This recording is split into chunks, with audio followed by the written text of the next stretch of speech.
Yun yung basa mo. Pero ang basa nito, diba? Sabi mo, masarap doon sa Egypt, makakakuha tayong pagkain.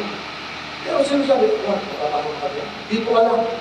So dito, walang pagkain, pero dito ka dapat. No?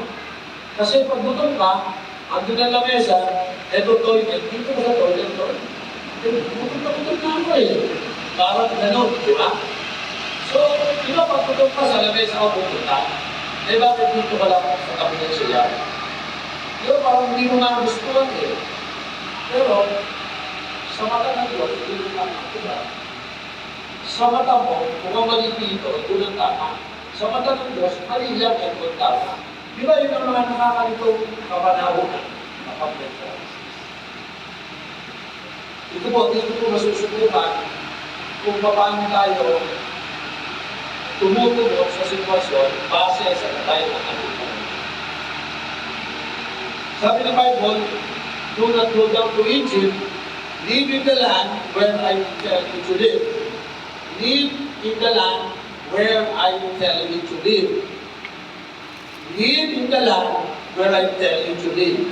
Sa Tagalog mo niyan, kung saan kita pinagigigil, doon ka tumirmis, doon ka tumigil. Amen.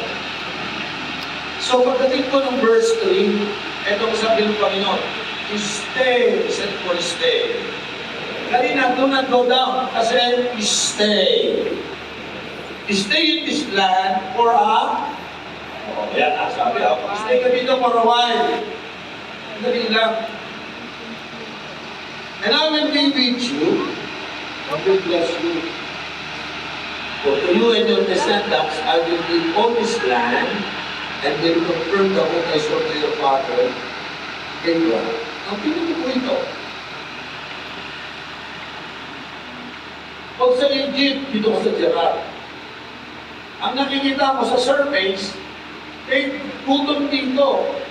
Tuyo, kasi walang maitanim, walang tubig. At dahil walang tubig, walang mabuhay na hayop. Eh, di walang pagkain, walang hayop, hindi ka kakain. So, nakikita mo sa ibabaw, hindi pa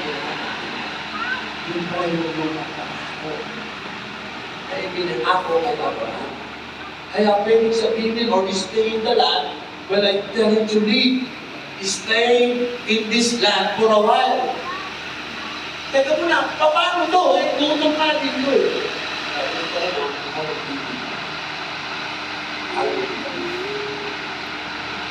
Pag sinabi namin din, kasama ko, I bless, still going